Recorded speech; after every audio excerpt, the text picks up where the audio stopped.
दोस्तों, सभी सनातन भाइयों का एस बी यूट्यूब स्टूडियो 4215 में स्वागत है, अभिनंदन है। करे स्वीकार आपको आपके भाई सुरेंद्र भारद्वाज का प्यार भरा नमस्कार। दोस्तों, सबसे पहले तो मेरे को पता लगा कि जो हादसे में जो लोग गुजरे हैं उसमें हमारे गुरुग्राम के 8 एक ही घर के एक ही परिवार के मेंबर अग्रवाल फैमिली थी कोई, उनका भी उसमें देहांत हो गया। बल्कि मैं देहांत क्या, मैं उसको हत्या कह सकता हूँ। ऐसी जगह वो ठहरे तो भगवान उनकी आत्मा को शांति दे और उनके परिवार को ये दुख सहन करने की शक्ति दे। आज मैं टीवी देख रहा था, जो आज फिर राहुल गांधी ने एक प्रचार कराया है ना, वो जो ये हमेशा यही चाह रहा है कि देश में कुछ ना कुछ ऐसी गड़बड़ हो जाए, हम कुछ भी ना करें, हम फ्री में सरकार में आ जाए। क्योंकि कहना तो नहीं चाहिए, क्योंकि जब से इंदिरा गांधी का देहांत हुआ है तब से कांग्रेस में कोई ऐसा नेता नहीं हुआ जो आगे बढ़ा सके कांग्रेस को। क्योंकि संजय गांधी पहले चले गए थे 80 में, और इंदिरा गांधी के जाने के बाद तो कांग्रेस में कुछ रहा ही नहीं। राजीव गांधी जी जो आए थे, वो श्रीमती गांधी के असैसिनेशन के बाद में, उनके देहांत के बाद में, वो जो एकदम आई थी, 400 से ऊपर सीट आई थी कांग्रेस की, सबसे बड़ा बहुमत। उसके बाद में कभी बहुमत नहीं आया कांग्रेस का। ऐसे ही दो से मिला हम लोग सरकारें चलाई हैं, चाहे नरसिम्हा राव की गवर्नमेंट हो। राजीव गांधी अपने उसके बाद में हार गया था, वो 89 में बहुत बुरी तरह। तो हमारा कहने का मतलब यही है कि इस लेवल तक गिरना विरोधी दल का नेता, देश का, जो देश को ही ये सोचता है कि देश में ये हो जाएगा तो हम सोच कर सरकार में आ जाए, बहुत गलत बात है। कभी पीछे उसने फिर पहले भी ऐसे बयान दिया था, तब भी अक्ल नहीं आई उस पर। अब ये इलेक्शन हुए कई स्टेटों में, और कभी कहे श्रीलंका तो कंपेयर करे है कैसा हो जाएगा जिंजी, कभी कहे बांग्लादेश हो जाएगा। अब की बात तो हद ही कर रहा है वो तो बिल्कुल, आगे 1 साल में सरकार गिर जाएगी, मोदी चला जाएगा, वो चला जाएगा। अरे अपनी जुबान भी क्यों गंदी कर रहा है। वो कहा ना, जो गढ़ काटे और का अपना रह कटा, और भगवान के दरबार में बदला कहीं नहीं जाता। ऐसे लोग कभी भी कामयाब नहीं हुए, हमने देखा है पूरी लाइफ। तो हमें ये हो गया देखते देखते। अरे कुछ काम करो देश में। आज मैं एक डिबेट देख रहा था टीवी पे, उसमें इनके जो धुरंधर प्रवक्ता है अभय दुबे और आनंद दुबे, शिवसेना, उद्धव ठाकरे, उस बंदे ने उसको ऐसा धोया। अब हम ऐसा नहीं है कि हम किसी को मार के या देश को गिरा के राजनीति में आएंगे। हम काम करके आएंगे, देश से सुख दुख में हाथ बटाओगे। ये दुनिया में जो भी हो रहा है, ये कोई इंडिया का करावट तो है नहीं। तो मैं ये कहता हूँ, सब दलों को अक्ल आ गई, लेकिन राहुल गांधी को कोई नहीं समझा सकता। ना कांग्रेस में कोई नेता बचा उसको कह दिया कि भाई तू क्या कर रहा है, ना वो। क्योंकि अब जो बच्चे हैं दलाल बच्चे हैं, थोड़े बहुत लगता है, किसी में बोलने की हिम्मत नहीं है। सारे वो हेमंत बिस्वा शर्मा बोल रहा था ना, कुत्ते के बिस्कुट खाने वाले सारे।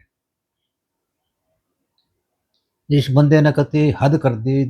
इस देश की जितनी भी गिरावट कर सका है वो अपनी तरफ से पूरी कर रहा है कोशिश। दुनिया में जाकर पूरे देश का मतलब ऐसा ढंढोरा पीट रहा है कि हमारा देश तो कुछ है ही नहीं।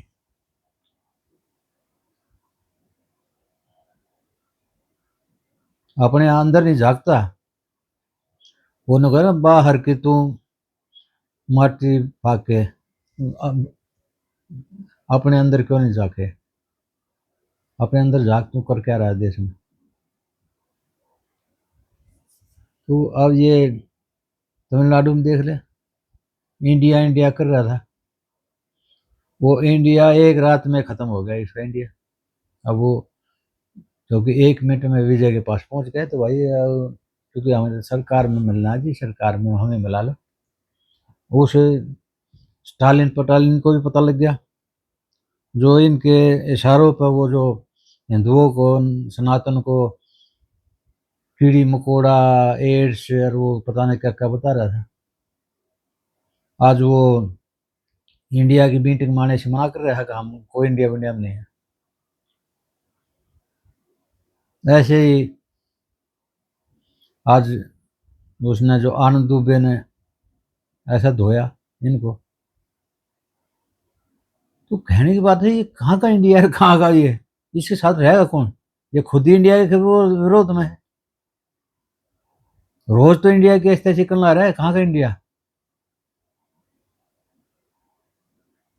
अब वो ममता बनर्जी कल तक ये सपने ले रही थी ना कि मैं दोबारा आऊंगी, मैं तो ये हूँ और केंद्र की कमान संभालूंगी मैं। वो खुश होगी। तो कहने की बात है ये जितने हैं ये ग्रुप, अभी शिवसेना लगता है मेरे को, और शिवसेना को चाहिए भी, उसकी कोई बंदिश नहीं है कि कांग्रेस के साथ जुड़े, क्योंकि बाल ठाकरे जी एक देशभक्त आदमी थे, पक्के सनातनी थे, शिवाजी मराठा के अनुयायी अपने आप को मानते थे। ऐसी पार्टी, ऐसे उनके बच्चे इसके साथ कैसे जाएंगे? उस पार्टी का भी बेड़ा गर्क कर देगा अपना, तो क्या उन्होंने कहा ना, आप अब अपना तो खोया, तेरा भी खो देगा।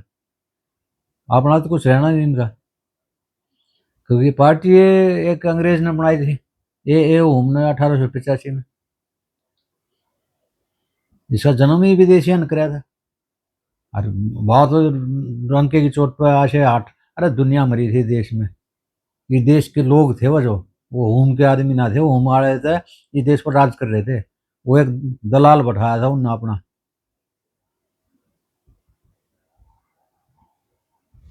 और वो अंग्रेजों ने पता था, वो इनके हाथ में राजनीति दे गए थे कि हमारी फेयरवेल अच्छी तरह करेंगे ये, जो कांग्रेस में थी। नहीं तो राज तो देश तो आजाद जब भी होना था, सबको पता था आजाद होएगा देश। लेकिन हमारा दुर्भाग्य है देश का। अब ये कहते हैं, अब कौन समझेगा इनको, कौन कौन कह दे नहीं इन्हें देश आजाद करा, जो देश का रोज माँ बहन कर रहे हैं हमारे देश की, राज में ऐसे आ जाएगा। भाइयों, आप सभी देखो कि ये क्या कर रहे हैं। हम तो चाहते हैं कि देश में विरोधी दल होना चाहिए, कि नहीं तो सरकार निरंकुश हो जाती है, उसका अकाउंटेबिलिटी कोई तो पूछने वाला हो ना, कि तुम क्या कर रहे हो। लेकिन ऐसे ये तो नहीं करेगा, क्योंकि ये तो अपना गुहार काट रहा है, अपनी जो है इसने जो रट लिया उससे बाहर नहीं जा सकता। ये पिंजरे का तोते की तरह है ना, वो जो कहते हैं ना, वो एक पर्ची उठाता है, राम आओ पर्ची, हर एक पर्ची पर राम लिखा हो, वो एक वो है, एक सौ तो एक वो डायरी छोटी ही एक संविधान की भी बेइज्जती कर रहा है, वो एक पकड़ा के वो लाल कागज पे वो छाप कर संविधान उसने लेके घूमे, संविधान का पेपर डाली। दोस्तों, आज मैं 4 लाइन पहले नहीं पढ़ी मैंने, वो कहते हैं ना, सफर अकेले का है, जाना भी अकेले ही है। सफर अकेले का है और अकेले ही जाना है, इसलिए अपनी ज़िंदगी को अहमियत दीजिए, अपनी ज़िंदगी को अहमियत दीजिए, दुनिया को नहीं। दुनिया का ठेका नहीं रखा, आप अपने आप को सुधार लो, वो ही बहुत है, देश अपने आप चल जाएगा। सभी भाइयों को जय हिंद। कैसा लगा, सब्सक्राइब करो, लाइक करो, कमेंट्स करो, लेकिन कुछ ना कुछ करते रहो भैया। राम राम, राधे राधे, जय बम बम भोले।